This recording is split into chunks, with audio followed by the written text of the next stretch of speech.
Hello everyone, and welcome to another episode of the Daily Gwei Refuel, where I recap the latest news in the Ethereum ecosystem. I'm your host, Anthony Sassano, and today is the 15th of March 2021. Alright everyone, I hope you all had a great weekend. Let's dive right into all the news that happened. But before we do that, actually, I just wanted to give a quick reminder here that the Gitcoin Grants matching round is still going. So if you haven't donated yet to your favorite projects, I encourage you to do so. And I wanted to give a big thank you to everyone who's donated to the Daily Gwei's grant. I really appreciate it. And if you'd like to donate, the link to that will be in the description below. But don't just donate to the Daily Gwei, definitely donate to everyone else as well that that you use. And there's a bunch of projects on here. I mean, there's probably hundreds at this stage. And as I've mentioned before, there's like collections you can look at as well. If I was to click here, people have different collections where they kind of like curate, I guess, a bunch of different grants. So if you don't know what to go for, you can definitely have a look in these collections. I've got my own one called the Sassal's Cart of Love. It's here somewhere. There it is on the left-hand side here. But don't just look at mine, look at the rest of them and see what you like as well. So definitely go check that out if you haven't already. So the biggest news that came out, and I think this came out Friday after I put out the last refuel, was that Binance is under investigation by the CFTC, which is the Commodity Futures Trade Commission in the US, over their trading activities. So basically, they're under investigation because for the longest time, Binance allowed US citizens to trade on the platform when and they ended up barring them and kicking them off the platform and creating a new site called Binance US where US citizens could trade. Now, the CFTC is investigating them because they think that Binance is still allowing US traders to trade on the platform, which is probably still happening because you can get around this with like VPNs and stuff. They have, Binance has controls in place to kind of control this or to like prevent against this sort of thing, but people can still get around it, right? So that's why they're under investigation here. In terms of like where I see this going, I don't think it's going to be like anything major. Binance is a huge organization now. I mean, billions of dollars in kind of like trading revenue, billions of dollars in profits as well. Trading volume and profits too. I feel like this is just another one of those. They're going to get a fine, right? A slap on the wrist fine over it. They're going to admit no wrongdoing, right? And they're going to go about their business. I think that sometimes these things can become too big to fail, right? Which is I don't like that term. I hate that term because I think that it's just like a cop-out, but I mean, could you imagine if Binance went under? What kind of systemic risks that, or at least systemic shocks that would kind of like present to the crypto market, and like all the users on there? I mean, I'm pretty sure Binance has millions of users at this stage, being a centralized exchange, and they're the top centralized exchange still. So yeah, that would not be great. But yeah, I think they'll just pay a fine. You guys know I'm not a huge fan of Binance and obviously all the stuff they're doing with BSC and things like that. But in general, I mean, I don't really root for more regulations or regulators to come into this space because, even if they just go after the, Binance, they'll go after everything. They're not just going to stop at Binance, right? In general, like I don't invite that many regulators into the space because we're seeing stuff like, India banning crypto and things like that. I mean, that's so much conflicting information around that. I don't think they're actually banning crypto. I think there's just news stories doing that for some reason. I mean, it's like China saying they're banning crypto, and they've said that for years now. Like, I think almost 8 years they've been saying, China bans crypto, and they've done it multiple times. So I don't think this thing in India has much merit to it. I don't think India's going to ban crypto. But again, these headlines are attractive. People like to trade on them. The market moves in whatever direction it wants, but it's all short term. Long term, it's all good. But yeah, I don't expect much kind of like, I guess, stuff to come out of this for Binance. Pay a fine, admit no wrongdoing, and, away you go. So Hasu had an interesting tweet today where he said, "Many Ethereum killers of 2021 remind me of the Bitcoin killers of 2015 and 2018. They still think winning is primarily about the tech." Which is funny because, actually I should say that I wrote about this in the Daily Gwei newsletter today. So if you want to go check it out, go read that. But I can give the TLDR here. Basically, for those who are around in kind of like, I guess, even like 2013, 14 to like 2018, there are a lot of forks of Bitcoin, right? Like countless forks of Bitcoin. The most famous being Litecoin, which changed a few variables, faster block times, changed the supply and whatever, changed the hashing algorithm and the way you go. But a lot of, I don't think Litecoin ever marketed itself as like something that was going to kill Bitcoin or improve Bitcoin. I think it was just like a pet project for Charlie Lee that made him rich. But anyway, I think there were other projects that were always kind of like claiming, oh, we're better than Bitcoin because we have better tech. We're doing proof of stake, right? There was proof of stake coins all the way back then. Ethereum isn't the network that invented proof of stake. I actually think Peercoin did. And for those of you watching that are OGs, you'll remember that name, Peercoin. That was very popular. It's a very popular Bitcoin fork back in the early days, but there was countless others right out there and all claiming to be able to beat Bitcoin. Now, obviously that never panned out, and I think the last of them was Bitcoin SV, right, that came along. That obviously didn't work. Bitcoin Cash didn't work either, even though I don't know if Bitcoin Cash was 100% a Bitcoin killer. More, it was like a splintering of the community. But anyway, Bitcoin killers are pretty much a thing of the past now. No one talks about them really in kind of like when they're talking about Bitcoin. It's generally accepted that Bitcoin is number one at what it does, which is being in digital gold, store of value sort of thing, which is fine. But obviously we have a lot of Ethereum killers now as well. And a lot of them market themselves based on the tech. And as Hazu says here, a lot of people think that it's still about the tech. And, if we just look at the two top networks, Bitcoin and Ethereum, by market cap, Bitcoin's worth $1 trillion, Ethereum's worth over $200 billion. If we just look at that, right, they're 1 and 2 by far, and they're the most unscalable chains, right? Bitcoin does 5 transactions per second, Ethereum does 15 transactions per second. And yet, I actually think this counts more for Ethereum. And yet, Ethereum does, way more activity than any other chain. Most of the other chains are actually ghost chains, where they have basically no activity on them. But they claim to be able to do, thousands of transactions per second, right? They claim to have better tech. They claim to have better, developer tools and better programming languages and whatever, right? You may have seen the joke on Twitter about Haskell and how Cardano's using that and how that's going to solve everyone's problems. And I'm telling you right now, no, that's not going to happen. Like, Haskell is a good language, a good programming language, but hardly anyone uses it. So there's a few reasons for why Ethereum and Bitcoin are still number 1 and 2. And I spoke about this in the newsletter, but basically the number one reason that I believe is community, right? Without a strong and lasting community that actually believes in stuff, beyond just the price movement and the price action, your networks are just not going to do very well, right? You're not going to have that ideological drive behind it. You're not going to have the builders behind it, right? The developers, the development tools, things like that, right?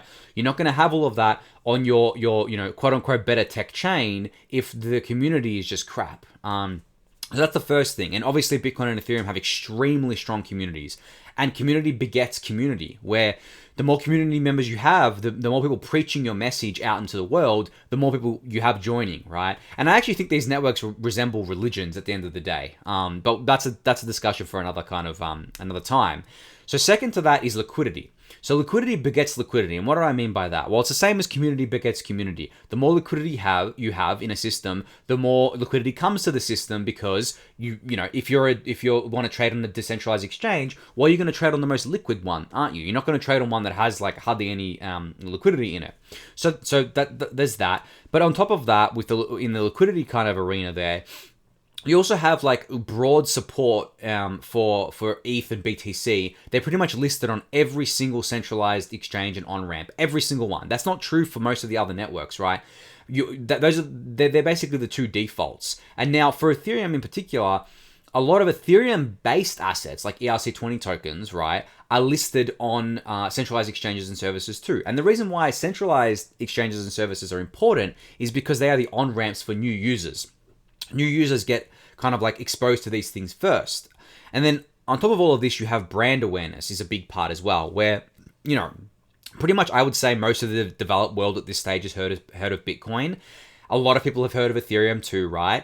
And that brand awareness kind of builds, begets brand awareness, right? It builds on itself, and the network effects keep going. And, this all culminates in what people like to refer to as network effects, where all of this stuff comes together and basically strengthens each other, right? They kind of bounces off each other and forms a near impossible kind of moat for other networks to break. And that's why you have not seen any of the networks, the quote unquote Ethereum killers, come anywhere close to Ethereum. I mean, I remember back in 2018, there was a huge narrative around EOS, right? And EOS being the Ethereum killer, right? It's super scalable, has better tech, whatever.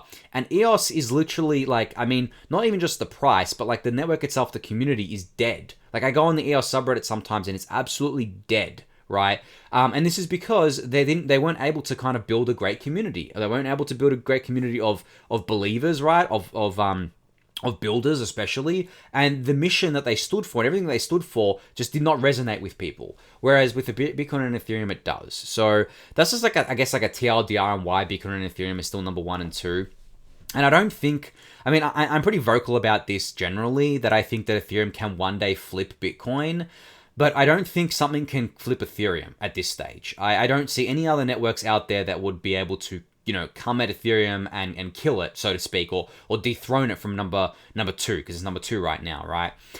In terms of like, and I'm not talking about just like a brief thing. Like I remember in 2017, XRP flipped Ethereum, for maybe a couple of days. I'm talking like a prolonged thing where Ethereum was actually number 3 and something else was number 2, right? For a long period of time. I'm talking months, or at least weeks. I mean, even weeks would probably suffice there.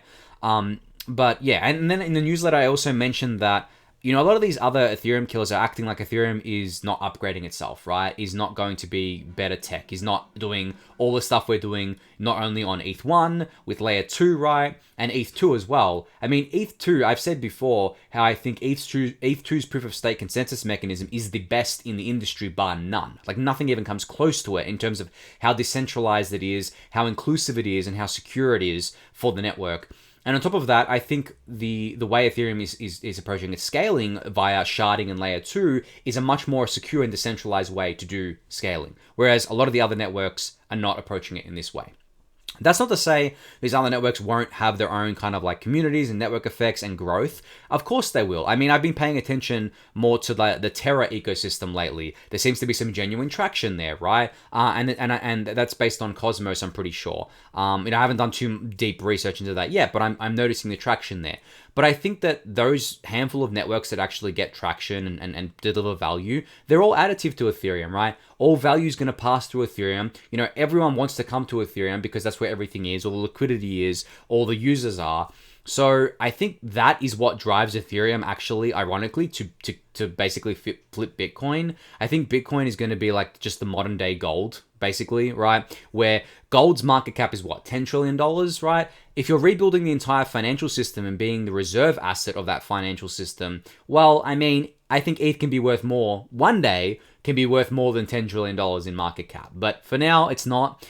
Future's still uncertain, but my bet is definitely on that. And that's not to say that Ethereum is going to kill Bitcoin, right? Because Bitcoin will still exist, Bitcoin will still be fine. But I do think that Ethereum as a network and ETH as an asset is very well positioned to capture a lot of the growth in the next few years as this technology in general enters, more of the mainstream kind of consciousness here. So the Technocratic, one of the co-founders of Alchemix, put out this really cool kind of like explain like on 5 explanation from a community member on what Alchemix actually is. Now, I've had a few of you ask me about this and haven't been able to explain it in as kind of like, I guess, smoothly as this explanation is. So I'll read it out. So basically, it reads, imagine a bank. You can deposit money and the bank pays you 10 to 15% interest. There's a credit card attached to the account with a credit line of 50% of the amount you have deposited. There's no interest on the card. There are no monthly payments to make. Instead, the interest you earn on your balance pays off any debt that you have automatically. Okay, so that's a really great way of explaining it, but I can probably, expand on this and give a monetary example here. So if you deposit, say, $10,000 into a bank and they're paying you 10 to 15% interest a year, that means let's say they're paying you 10%. That means they're going to pay you $1,000 a year for having $10,000 in there. But now you've got a credit card attached to this account that you can borrow 50% of the amount you've deposited. So you can borrow $5,000 on this. So there's no interest on the card, right? There are no monthly payments to make, but the interest you earn on your balance, so that original 10% that you're earning on your balance, pays off the debt that you have automatically. So what ends up happening is that your original $10,000 deposit is earning $1,000 a year in interest. You've borrowed $5,000, but that $1,000 that you're earning in interest a year is going to pay off that debt that you've accrued. So this is just, awesome, right? Like automatically paying down your debt on money that you've already deposited as collateral into the system, and your collateral is earning the interest to pay off that debt. That's awesome, right? I really like this. And I will preface this by saying I hold ALCX tokens here. I mean, generally, I tend to hold tokens of things that I feel like are really, really innovative projects, and Alchemix is definitely one of these. I really, really like what they're doing here. But anyway, that's a quick Explain That Come 5 kind of overview of how Alchemix works. This will be linked in the YouTube description as well. You can go check it out and kind of like, I think there's a bunch of discussions in the thread as well that expands on this. So Overlay Protocol introduced themselves recently. So what they basically are is they call themselves a protocol for limitless markets. Now, this is basically, I mean, I wouldn't say it's like just a prediction market, right? But it's definitely in the same kind of like vein here. But basically what Overlay Protocol does is it basically allows you to trade like on nearly any kind of like set of data. So this data can come from anywhere. It can be DeFi token, price data, sentiment analytics data, Seattle's crime rate, for example, NFT indexes, political and natural markets, the list goes on. Basically, as I said, it's like a prediction market, but their goal is to let you trade on absolutely anything, right, that you can think of, which is the goal of prediction markets as well. But I think this is just like another kind of like play at this. I mean, we have Augur, we have there's another one that the name escapes me right now, but we have a bunch of other ones out there that are kind of working on this. But yeah, this is pretty cool. I mean, you can go read this. It'll be linked in the YouTube description. They're obviously going to have a token, OVL here, but I'm guessing is going to be like a governance token. And also probably accrue some fees to it. And then they go over like how you can get involved and kind of like they're targeting May 2021 for their beta mainnet launch. So not too far away. The token isn't live yet, so don't go aping into anything called OVL on Uniswap unless you know what it is. But yeah, I think they're going to have more details about their investors, token economics coming in the next few weeks as well. So yeah, definitely go check this out if this is something that you're interested in. So an interesting tweet from Big Sky here about the DeFi Pulse Index. Now, again, I will preface this by saying that I am an advisor to Set Protocol, which is heavily involved with the Index Corp, which, produces the DeFi Pulse Index. But anyway, what I wanted to kind of hit on here was that there's a chart here showing the different AUM in dollar amounts or assets under management in dollar amounts for the different indices on Ethereum. Now, obviously, the DeFi Pulse Index is very far ahead here at $150 million of AUM, and there's a bunch of other smaller indexes below it. Now, the reason it's like this is because typically index products are a winner-take almost everything market. If you look at the traditional market in the US, there's only two major players and two major kind of indexes there. There's kind of like BlackRock and Vanguard. They're the two major companies that have most of the assets under management, because at the end of the day, an index is really kind of like simple to make, right? Anyone can make an index. It's not a hard thing. You put a bunch of tokens in, you weight it some way, right? You stick a fee on it, you create a token of it on Ethereum, and away you go. But the real moat with indexes is not the index itself. It is in the distribution. So the DPI is very distributed, right? It's very liquid on Uniswap. I know that the Index Corp is working very hard to get it basically onto centralized exchanges, right? To have it there. The brand awareness is obviously very important here. And as the DeFi Pulse Index is backed by DeFi Pulse, the brand awareness is there, right? The distribution channels are there. I mean, you can purchase DPI through Uniswap, through token sets which uses Uniswap. You can purchase it through different interfaces as well. And it all kind of uses Uniswap under the hood, but it's still like different places for different people, right? And becoming the benchmark index as well is incredibly important. When people benchmark, I guess, against DeFi, they tend to use DeFi Pulse Index, but they also use some other ones, but they're centralized exchange versions. This is like on DeFi. So that's kind of why I guess you're seeing the DeFi Pulse Index work here. As I said, at the end of the day, it is not about the index itself, even though there are kind of like crappy indexes and better indexes, but it's really about the kind of distribution, the brand awareness, the liquidity, especially as well, that really makes it here. So yeah, interesting tweet from Big Sky here that I thought I would expand on today. So a new term that I came across, I guess, over the weekend is Metaverse Preppers. Now, this might be like, what? You might be thinking, what? This is basically a term to describe people who are buying up NFTs to be ready for when humanity resides in the quote-unquote metaverse, aka shared virtual spaces like virtual reality and augmented reality. And I kind of finished this tweet by saying, you may think this is crazy, but I think we're closer than ever to this reality. And I didn't expand on this on Twitter, but I want to expand on it here. The reason we are closer than ever to this reality is because in general, the pandemic has basically just accelerated our kind of like, I guess, mission, or I guess at least the path that we were on to get to this fully virtual world. Now, obviously, virtual reality is still niche. It's not really mainstream. Augmented reality still has a ways to go. But I do think when a big company like Apple releases like the Apple glasses and you have augmented reality here, that's going to accelerate it even more.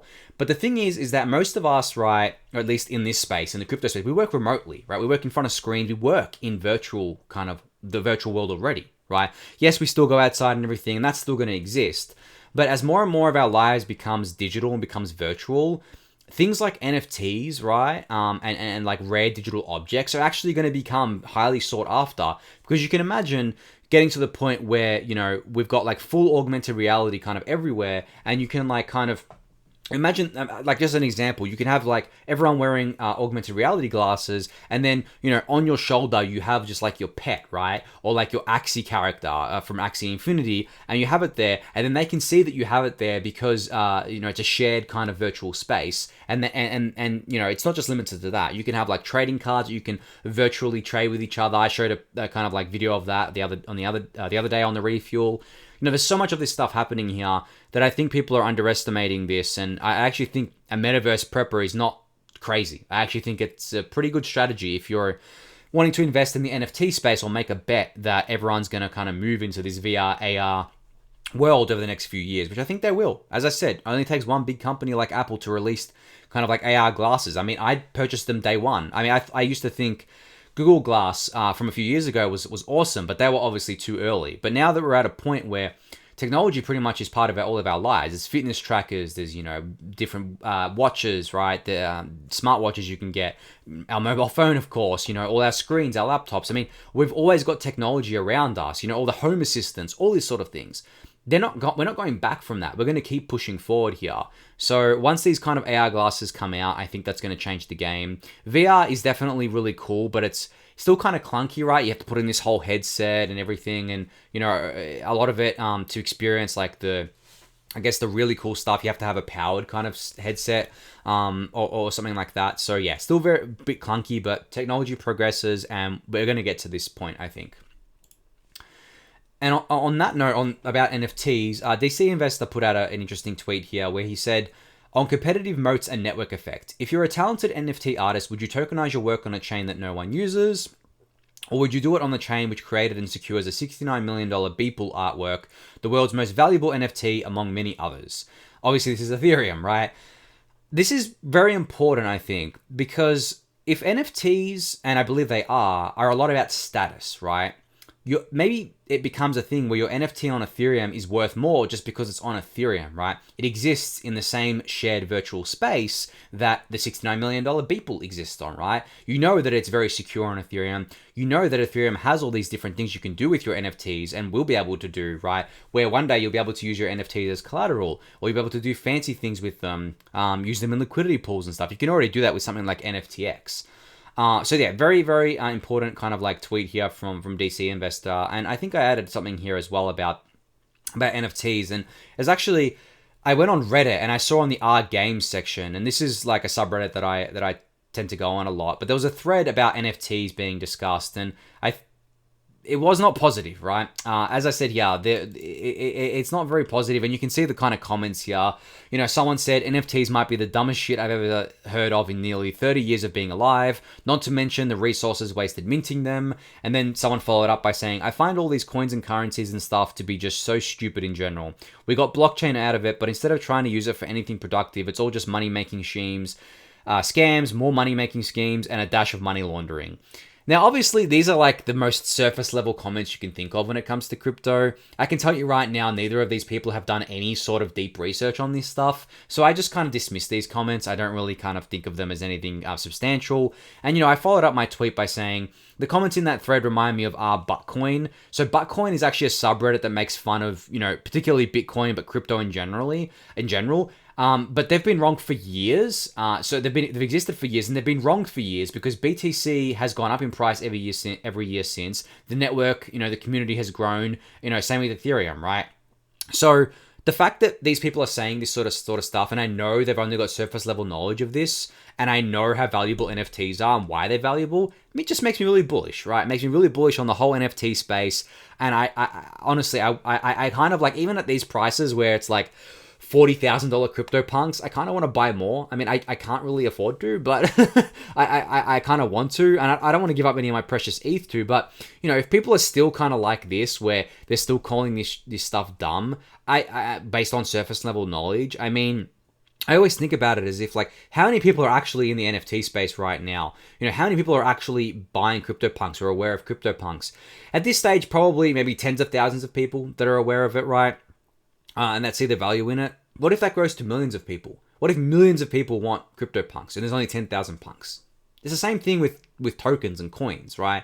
You always want to get in as early as possible. It's obviously the riskiest time to get in because you don't know if it's going to be successful or not. But if you're in really early on a project that, you know, you believe in, you think is going to go far, and it actually does grow, I mean, you're handsomely rewarded. You can just look at every project that's grown and gone far. You know, the obvious examples being a lot in DeFi, but even CryptoPunks. I mean, I know a few very kind of like very good NFT investors that bought CryptoPunks back in like 2019, 2018, even 2017. They held till now because they saw the value. They're like, okay, well, this is going to take off if NFTs take off, sort of thing. So yeah, just really bullish in general to see these comments. I'm sure we're going to keep seeing them for years to come, but that doesn't matter because it's free marketing at the end of the day. There's a bunch of people that obviously will see this and kind of like investigate it further and kind of like see the value in NFTs. And not just NFTs, but everything in crypto, in DeFi. So definitely not something that that is bearish, I think. So over the weekend, we had another hack within, I mean, I wouldn't really call this within DeFi. This is in the social token space. Now, for those who don't know, social tokens are basically, I guess, personalized tokens. I mean, there's a few people who have basically tokenized, I guess, themselves, and they kind of like say that their tokens are going to give you kind of like exposure to their success, right? But anyway, outside of that, the hack and compromise happened on a popular platform called Roll, a social token platform. And what ended up happening was that a ton of the social coins basically got dumped on Uniswap because I think that the Roll's kind of account got compromised and they were holding a lot of the liquidity, a lot of the tokens, for these kind of social tokens, and they were providing liquidity and things like that. So they got dumped on market. The person that did this, you know, got away with millions of dollars worth of ETH, and they washed it through Tornado Cash, of course. This is a mess. There was a lot that went on here. There's a great thread from MyCrypto here that I'll link in the YouTube description you can check out. But Igor from the block also put out a pretty great thread here, you know, detailing what happened and kind of like what the affected tokens were, kind of what the flows were here. But yeah, this was not fun for the social token communities. There's one social token community that I kind of follow loosely. I should spend more time in it, but it's called Friends with Benefits. And I mean, like, disclaimer here, I own some tokens. But anyway, the reason why I talk about them is because they've got like a really strong community behind them. And one of my good friends is Cooper. You may know of him from Twitter and from a bunch of other places. He's part of like the Friends with Benefits kind of team, and he kind of like handled all of this. And I think they handled it really well. I went in Discord and I kind of like browsed and kind of saw what was going on, and the community just rallied together. This hack or this compromise didn't really, I mean, even though the token price dumped like 99%, the community didn't really kind of like, it wasn't toxic. It was just like banding together, like, how do we fix this thing? How do we come back from this? And they're going to do a token swap and stuff now. You can just go into the Discord if you want to see what's happening there. But I think, you know, going beyond this kind of exploit and everything, this is what makes this stuff so resilient, right? Just because your protocol gets exploited or hacked or whatever, if you have a community behind it, they're going to rally behind you and see how to fix it, right? Because everyone knows that, you know, a hack or a compromise is not the death of a project most of the time. Sometimes it can be if it's like a massive thing where the project loses basically all the money they have and they can't rebuild. But the community, you know, is always there to rally behind the best projects. So yeah, that's just something to think about. Something I was talking about before about how Ethereum and Bitcoin have the biggest communities and stuff like that, and how they always rally around certain things. And I think that's really important to consider as well. So yeah, something to keep in mind. So Stani from Aave is teasing another feature coming to Aave called the AMM market. Now, I think what this is that you can basically use your LP tokens as collateral on Aave. So LP tokens being, you know, Balancer LP tokens or Uniswap LP tokens. LP stands for liquidity provider. And they actually partnered up with Balancer recently in their V2. So they might be doing more than just liquidity providing for LP tokens, sorry. They may be doing some stuff with Balancer V2 and maybe doing some pooled capital stuff as well. If you want to read about that, you can just Google Balancer V2. There's a bunch of details in that blog post about it. I won't go through it now. But yeah, another teaser here. I mean, Aave continues to be, one of the strongest DeFi protocols. I mean, it's just crazy how strong they are and the following that they have and the community that they have. It's really, really cool to see them adding more features here. Obviously, they move slower than other DeFi projects because they're, the smaller DeFi projects I get because they're much, much bigger. And that's good. That means the security's better and everything like that. They have to, have a consideration for security more than the other ones. But still good to see them evolving and moving along here. So, okay, I'm going to finish the video with this because we're going over time here, but I thought this is very important. So you may remember I mentioned that there was certain miners rallying together to do what was called a show of force on April 1st, which was basically pulling their hash rate into the Ethermine pool and trying to get basically the hash rate to 51% of the network. In order to show, the network could be attacked. And this was in retaliation to their the miners saying that their concerns had been ignored about EIP 1559, making the network insecure. Now, some of them have pulled out of this. So Red Panda Mining was one of the, I think, leaders here of this effort, and they've pulled out of this. So I don't expect this to go ahead on April 1st. As I said on my tweet, unfortunately for them, the damage has already been done. You may have seen that the eth1 to eth2 merger has been sped up now because of this. It is a top priority now, and I'll talk about that in the next tweet I have here from Justin Drake. I'll talk about that in a sec.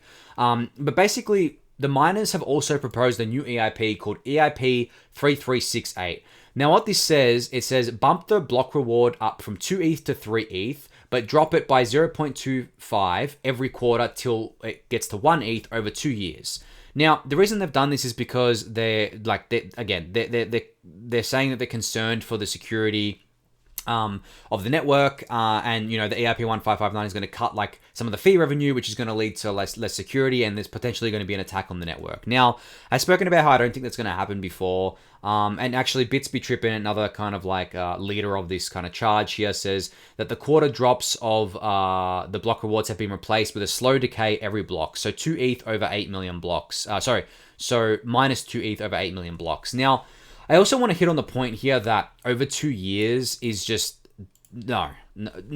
Why I say no is because there's not going to be 2 more years worth of proof of work in my mind. The merger, as I said, has been prioritized now. I won't be surprised to see the merger go in by end of this year, if not early next year. So that's a year max of proof of work, right? And maybe there's some unforeseen things that come up, but I don't think so. Because I've seen, as I've explained before on the refuel, I'm pretty sure the merge is ready to go, and they've already done it on test nets. They just have to kind of wait and make sure it's done securely and safely to do it on mainnet.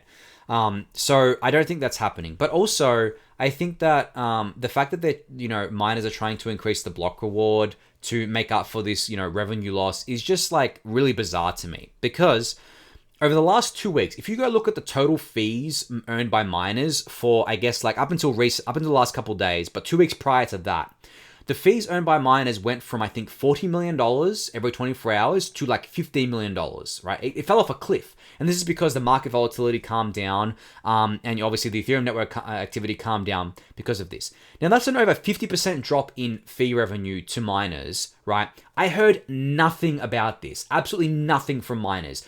And they would feel this straight away, right? Because they can see that their income's coming down. So why are they talking about this? You know why? I'll tell you why. Because the miners are acutely aware that fee revenue is variable, right? It is volatile. It is not a constant. The constant is the 2 ETH block reward. That always exists. Doesn't matter how much the network is being used or not used. Every single block on Ethereum will pay 2 ETH, and then you have uncle rewards on top of that pay a certain amount, for uncle blocks. Now, that being a constant means that the only thing that affects that is the fluctuation in ETH price, and that will affect the revenue of miners. But they know that. They deal with that, right? But the fee revenue is always a bonus. The fee revenue could be zero, but could be, if it was very low back in the day. But the thing that secures the network is the block reward. That is the floor for security. So when we talk about Ethereum's monetary policy, we call it minimum necessary issuance or minimum viable issuance. What this means is the minimum issuance required to secure the network. This doesn't include fees, right? Because Ethereum's long-term monetary policy and long-term security policy does not rely on fee revenue. What it relies on is block rewards. That's why you see in eth2, there is, and even in eth1, there is no hard cap for ETH. Because if there was, we'd have to rely on fee revenue. But we know that fee revenue is volatile. We know that fee revenue cannot be relied upon for security. So we secure it via the block reward. This is something that I hope miners understand. And I'm not saying this is all miners, just the ones that are kind of like fighting back against 1559 or rallying around this proposal. But in general, I just want to make that clear that the fee revenue is not the part of the security plan at all. Right, basically at all. And the benefits that EIP 1559 bring are immense. And there is they're saying that, because the revenue is going to drop 50% basically instantly, there's going to be an attack on the network and all the hash rate's going to go to nice hash, whereas a place, which is a website where you can rent out hash and attack a network. Why didn't that happen when the fee revenue dropped 50%, recently, right? You know why that didn't happen? Because that's just not how it works. So I know I'm ranting here again because I feel very passionate and strongly about this, and I get really annoyed because obviously the miners are acting in their best interest here. Their whole kind of like thing is mining, right? They're invested in mining. They want to kind of suck as much revenue as they can out of Ethereum while they can. Which is fine, right? I get that. That's their incentive. That's what they should be doing, but at the same time, they should act in kind of like with rationality, not just in rational self-interest, but also rational interest of the whole network as a whole, and not just in their own self-interest. So yeah, anyway, I know I'm going to get some dislikes on this video from miners because they're going to hate me for it, but I don't feel like I'm saying anything that's kind of a lie or that's trying to bend the truth. All I'm saying is what's existed for years on Ethereum, right? The minimum viable issuance policy, the block reward being the floor for security, and the fact that the miners haven't said anything about the revenue dropping off a cliff, right? And the fact that some of these same miners also were bringing up the same thing about prog power back in the day, and how if we didn't kick ASICs off the network, it would lead to a 51% attack. This is just a cop-out because that didn't happen, right? And also, saying that something's going to lead to a 51% attack or the network's going to become insecure without any substantial research to back it up, again, is a cop-out and not something that should be taken at face value. I would like to see a substantial research report with very deep analysis done on what miners are saying here before I'll even entertain the idea that this could lead to an attack, because I don't think it can. I think there's way more research on the other side of things saying that it can't lead to an attack than there is on the pro side here. So anyway, I'll leave it at that for now. I did want to talk about the merger being sped up, and the reason why it's been sped up is in part because of this, right? The miners have pissed off the rest of the network. People are really upset about this. They want proof of work removed ASAP. And Justin Drake said here, because of that, the EF, or the Ethereum Foundation eth2 team agrees, do the merge before sharding, which means, as I said, we may see the merge by end of year or early next year, and then sharding will come shortly after that. I think this is the right approach. I think we need to get off proof of work as soon as possible for multiple reasons. One being the hostility from miners. I don't think that they've played their hand very well here. And on top of that, I think that we want to drop the issuance as well, because the issuance is very high right now. We want to get the Ethereum's monetary policy kind of cemented in there, and we also want to get off proof of work generally because of the energy usage, right? I think a lot of people underestimate how much of the outside crypto space absolutely hates us or hates crypto because of the fact that there's proof of work and it chews up a lot of energy. I'm not going to get into the arguments for and against here, but I do think that a lot of organizations, particularly governments and nation states, are going to take more notice of this, and they're going to have different kind of approaches to it. So I would like for Ethereum not to get caught in that crosshair there. I would like Ethereum to be on proof of stake and get rid of proof of work, and then Bitcoin and the other proof of work networks can deal with the fallout from that. So yeah, let's ship it, as Justin Drake says, and I'm looking forward to seeing this go live soon. All right, that's it for today's episode, everyone. I think that's the longest episode I've ever done. A lot to talk about, of course. So thank you again for listening and watching. Be sure to subscribe to the channel if you haven't yet. Give that video a thumbs up. Join the Discord channel. Subscribe to the newsletter. And I'll catch you all tomorrow. Thanks, everyone.